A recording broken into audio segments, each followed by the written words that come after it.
السلام علیکم، باران احمد آپ کو خوش آمدید کہتے ہیں اور آپ اس وقت دیکھ رہے ہیں آج انٹرٹینمنٹ کی خصوصی سحری نشریات. سحری کا وقت بھی قریب ہے اور ہم دسترخوان کے پاس موجود ہیں. جہاں مامتا وہاں ڈالڈا، کیونکہ ڈالڈا کوکنگ آئل اور ڈالڈا بناسپتی جو ہے وہ ہر کچن کے اندر موجود ہوتا ہے. اور کرشی جامع شیریں کی جہاں تک بات ہے تو ہر دسترخوان پر کرشی جامع شیریں بھی ہوتا ہے.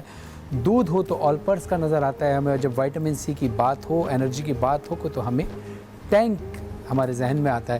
ہمارے ساتھ موجود ہیں روز کی طرح ایلسا قاضی صاحبہ. السلام علیکم. وعلیکم السلام. کیسی ہیں آپ؟ ٹھیک ہیں الحمدللہ. آپ کیسے ہیں؟ میں بالکل ٹھیک ہوں. آپ آج کی ریسیپی بتائیں گی کیا آج آئیے. آپ اتنے کم سامان لاتی ہیں تو مجھے لگتا ہے کہ آج کی ریسیپی کم ہے، لیکن کبھی کبھی ایسا ہوتا ہے چیزیں زیادہ ہوتی ہیں تو ریسیپی چھوٹی ہوتی ہے، کبھی کبھی چیزیں کم ہوتی ہیں تو ریسیپی زیادہ ہوتی ہے، لیکن آج بیلنس لگ رہی ہیں چیزیں. جی آج میری کوشش یہی ہوتی ہے ہمیشہ کی طرح کہ میں ایسی چیزیں بتاؤں جو گھر میں موجود بھی ہوں آسانی سے اور وہ جھٹ پٹ بننے والی ہوں، تاکہ آپ زیادہ ٹائم اپنا نہ لگائیں کچن میں، کیونکہ عبادات بھی ہوتی ہے. رمضان کا مہینہ ہوتا ہے، اتنا مبارک مہینہ ہوتا ہے، تو آپ اپنی عبادات بھی کریں اور زیادہ آپ کے کچن میں ٹائم نہ لگے. تو آج کی بھی ریسیپی میری بڑی چھوٹی سی ہے. میں بنانے جا رہی ہوں آج واٹر میلن سلش.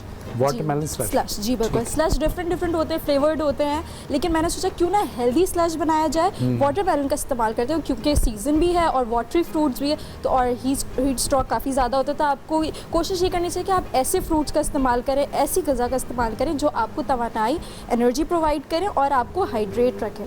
تو اس لیے میں نے سوچا ہے کہ میں آج واٹر میلن سلش بناؤں. تو اس کے انگریڈینٹس میں آپ کو بتاتی چلوں. واٹر میلن ہم نے لے لینا ہے کچھ، اس کو میں نے اس طرح کیوبس کٹ کر دیے. آپ چاہیں تو کسی بھی شیپ میں کٹ کر دیں. اور منٹ لیوز لے لینا ہے، پودینہ لینا ہے. ٹینگ کا استعمال کروں گی میں اس میں تاکہ اس کا فلیور اور زیادہ انہینس ہو جائے. واٹر میلن کا تو اپنا ایک ٹیسٹ ہوتا ہے، لیکن اگر ٹینگ بھی آپ کون سا لیمن فلیور استعمال کریں گے؟ میں مینگو فلیور استعمال کروں. جی ان کے فلیورز تو کافی زیادہ نیو ابھی آئے ہیں، لیکن میں نے سوچا مینگو کا تھوڑا ٹیسٹ دیتے ہیں تو بہت اچھا سے کمبینیشن بن جائے گا اور ٹیسٹ بھی اس کا اچھا ہو جائے گا. اور اس کے اندر نمک اور کالی مرچیں اور لیمو کا استعمال کریں گے. اب میں ان سب چیزوں کو بلینڈ کر کے ایک اچھا سے زبردست سا ڈرنک تیار کر کے پھر آپ کو دکھاتی ہوں.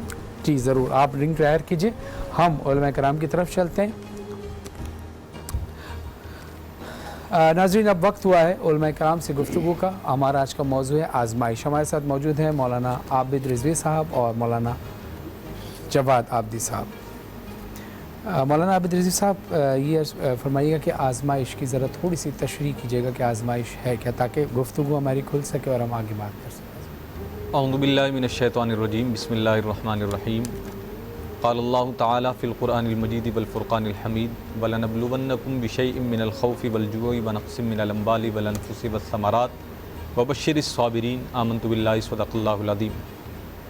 قرآن کریم فرقان حمید کے اندر آزمائش اور انسان ان دونوں کا جب بیان آیا تو ایک آیہ مبارکہ کے اندر فرمایا خلق الموت والحیات لیبلوکم ایکم احسن عملا، کہ موت اور زندگی کو ہم نے پیدا فرمایا تاکہ آزمائیں تمہیں کہ کس کا عمل اچھا ہے. اور فرمایا وَلَنَبْلُوَنَّكُمْ ہم تمہیں آزمائیں گے بِشَيْءٍ مِّنَ الْخَوْفِ خوف کے ساتھ، وَالْجُوعِ بھوک کے ساتھ، وَنَقْصٍ مِّنَ الْأَمْوَالِ وَالْأَنفُسِ وَالثَّمَرَاتِ پھلوں کی کمی کے ساتھ اور مختلف چیزوں کے ساتھ انسان کو آزمایا جائے گا. اب آزمائش کس انداز سے آئے گی یا کیوں آئے گی؟ آقا عالم صلی اللہ علیہ وسلم کا ایک فرمان لا یؤمن احدکم حتی اکون احب الیہ من والدہ وولدہ والناس اجمعین، کہ تم میں سے کوئی شخص اس وقت تک کامل مومن نہیں ہو سکتا جب تک وہ جمی کائنات سے زیادہ رسول اللہ صلی اللہ علیہ وسلم سے محبت کرنے والا نہ ہو. اب دعویٰ ایمان یا محبت رسول صلی اللہ علیہ وسلم یہ تو ہمارا دعویٰ ہے. ہم میں سے کسی سے بھی آپ پوچھ لیں کہ آپ اللہ اور اس کے رسول صلی اللہ علیہ وسلم سے محبت کرتے ہیں، وہ یہ دعویٰ تو کرتا ہے.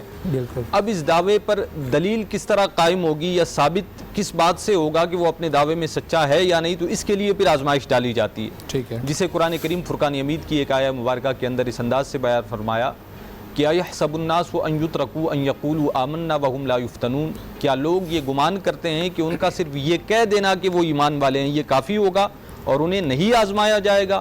تو ان سے پہلوں کو بھی آزمایا گیا اور اس دعوے کی صداقت کے لیے انہیں بھی آزمایا جائے گا. تو آزمائشیں انسان پر آتی ہیں. اب آزمائش آنے کی صورت میں بندہ کرتا کیا ہے، معنی یہ بات رکھتی ہے. آزمائش اللہ کی طرف سے بندے پر ڈال دی جاتی ہے کبھی کبھار تو اس کے ایمان کو پختہ کرنے کے لیے، ایمان کے دعوے کی جو دلیل ہے اس کی صداقت کو قائم کرنے کے لیے، اس پر سند بنانے کے لیے، اور کبھی کبھار یہ ہمارے اعمال کا نتیجہ بھی ہوتا ہے.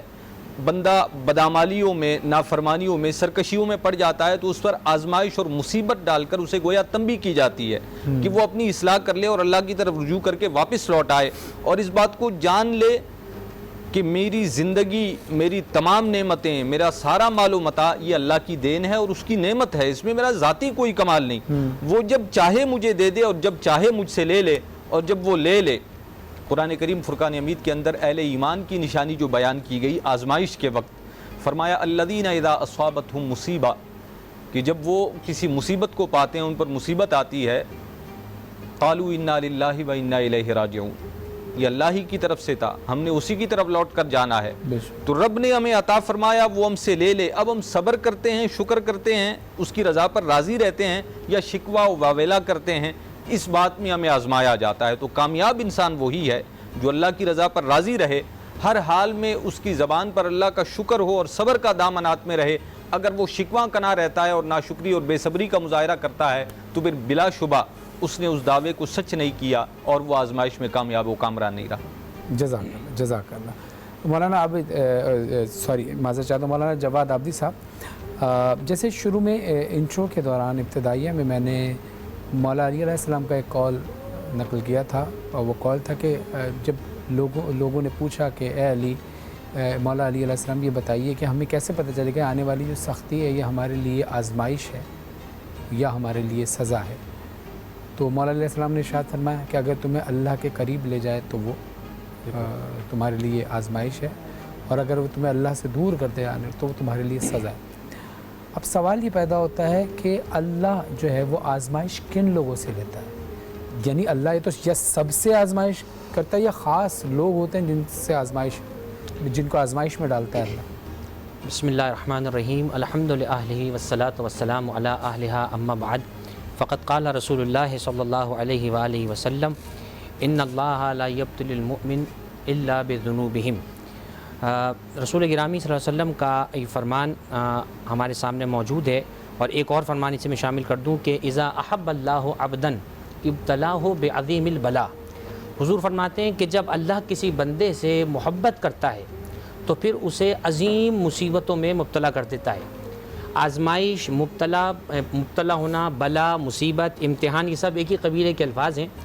آزمائش کو انسان ہمیشہ جب بھی اس پر کوئی آزمائش اللہ کی طرف سے آئے تو اس کو سب سے پہلے تو وہ یہ جان لے کہ آزمائش جب اللہ کی طرف سے ہوتی ہے تو اللہ اسی کو آزماتا ہے۔ یہ آپ کے سوال کا جواب بھی ہو گیا کہ اذا احب اللہ عبدن، اللہ کسی سے محبت کرتا ہے، اس کی دلیل یہ ہے کہ وہ اسے بڑی بڑی مصیبتوں میں مبتلا کرتا ہے۔ ایک اور حدیث ہے جس سے حضرت امام صادق علیہ السلام نے فرمایا انا اشد الناس بلاء الانبیاء علیہم السلام۔ امام فرماتے ہیں کہ سب سے زیادہ لوگوں میں جنہیں مصیبتیں نازل ہوئیں جن پر، وہ حضرات انبیاء علیہ السلام ہیں، ثم الذین یلونہم، پھر انبیاء کے بعد جو لوگ آئے ہیں وہ سب سے زیادہ مصیبتوں کو شکار ہیں۔ ایک مقام پر حضرت امام صادق نے فرمایا، اور دیکھیں آپ کی اس جملے کی کیٹیگرائز کر دیا گویا کہ امام فرماتے ہیں ان البلاء للظالم ادب وللمؤمن امتحان وللانبیاء درجۃ ولاولیائہ کرامۃ۔ ظالم کے لیے مصیبت آئے گی تو اس کو ادب سکھانے کے لیے، مومن کے لیے مصیبت آئے گی تو اس کے امتحان کے لیے، انبیاء علیہ السلام پہ مصیبت آئے گی ان کے درجوں کو بلند کرنے کے لیے، اولیاء خدا پر مصیبت آئے گی تو ان کو کرامت عطا کرنے کے لیے کیٹیگرائز کر دیا گیا ہے۔ اگر کسی فاسق و فاجر، یعنی یہ اللہ کا انصاف ہے کہ میں تمہیں جتنی آزمائشوں میں ڈالوں گا اتنا ہی زیادہ تمہیں اتنے درجے بلند ہو جائیں گے۔ آج دیکھیے غیر مسلم اگر مبتلا بے ہے کسی آزمائش میں تو یہ اس کے کفر کی وجہ سے، لیکن اگر مومن کو جو ہے خدا مبتلا کر رہا ہے تو یہ اس کے درجے کو بڑھانے کے لیے۔ یاد رکھیے گناہگار پر جب عذاب آتا ہے تو یہ اس کے گناہوں کو جھاڑنے کے لیے آتا ہے، اور انبیاء علیہ السلام چونکہ معصوم ہیں گناہوں سے، لہٰذا ان پر جو مصیبتیں آتی ہیں ان کے درجے کو بلند کرنے کے لیے آتی ہیں۔ ایک جملہ اور میں اضافہ کر دوں، حضرت امام جعفر صادق علیہ السلام فرماتے ہیں ان ایوب علیہ السلام ابتلا 7 سنین بلا ذنب۔ حضرت ایوب علیہ السلام کو 7 سال اللہ نے بغیر کسی گناہ کے مبتلا رکھا، مصیبت میں اور بیماری میں، حضرت ایوب علیہ السلام۔ حضرت ابراہیم علیہ السلام کے لیے قرآن نے کہا بیٹے کو ذبح کرا ان ھذا لہو البلاء المبین۔ حضور کے لیے کتنی مصیبتیں ہیں کہ اپنے شہر کو چھوڑ رہے ہیں، گھر بار کو چھوڑ رہے ہیں، اپنے اہل بیت کی قربانیوں کا ذکر سن رہے ہیں، صحابہ کرام کے حالات کو پڑھیں، اولیاء اعظام کے حالات کو پڑھیں۔ خلاصہ کلام آپ کے سوال کا جواب یہ ہوا کہ مصیبت جب بھی کسی پر آتی ہے تو ایک قاعدے کے تحت نہیں آتی، کیٹیگری کے تحت آتی ہے۔ مومن کے لیے جو ہے امتحان ہے، کافر کے لیے ادب تعدیب ہے، اس کی پٹائی ہے، اس کی ڈانٹ ڈپٹ کے لیے، انبیاء کے درجے بلند ہوتے ہیں، اولیاء کے لیے کرامت ہوتی ہے۔ تو ہم پر جب مصیبت آئے تو ہمیں یہ چاہیے ادفعوا امواج البلاء بالدعاء جب تم پر مصیبتوں کی موجیں آ رہی ہوں، جب تمہیں مصیبتیں گھیر لیں، فرمایا ادفعوا امواج البلاء بالدعاء، دعا کے ہاتھ بلند کر دو تاکہ یہ جو بلاؤں کی موجیں ہیں یہ تم سے دور ہوتی چلی جائیں۔ زبردست، ماشاءاللہ ماشاءاللہ۔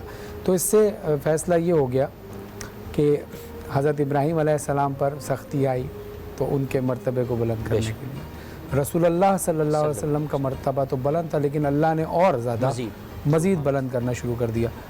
مولا علی علیہ السلام کی تنہائیاں، مولا علی کا صبر، امام حسین کا وہ جو قربانی ہے، یعنی گویا اگر ہم ان کی زندگی سے ساری چیزیں لیتے رہیں تو پھر ہم یہ سمجھتے ہیں کہ ہم اور یہ تمام ہستیاں جو ہیں بشری صورت میں آئی تھیں، بے شک اور یہ بھی ہمارے لیے صبر کی بات ہے کہ بشری اگر صورت میں آئی ہیں تو بشری تقاضے بھی ہوتے ہیں، یعنی اگر ہمیں چوٹ لگتی ہے، کٹ لگتا ہے، تکلیف ہوتی ہے تو یقیناً انہیں بھی ہوتی ہے اگر بشری صورت میں آپ لیتے ہیں۔ تو پھر ہمیں یہ بات طے ہو گئی کہ اللہ نے جب اللہ اپنے پاک بندوں سے، ان ہستیوں سے امتحان لے سکتا ہے تو پھر ہمیں بھی امتحان کے لیے تیار رہنا چاہیے، اور یہ ضرور کہنا چاہیے کہ اللہ تو غفور رحیم ہے۔ وہ ہستیاں تو بہت عظیم تھیں، تو ان کے صدقے میں ہماری مشکلات آسان کر اور آزمائشوں کو آسان کر کے اس کو رحم میں تبدیل کر دے۔ ناظرین، علماء کرام سے گفتگو کا سلسلہ جاری ہے، آپ دیکھتے رہیے باران رحمت۔ آتے ہیں مختصر وقفے کے بعد۔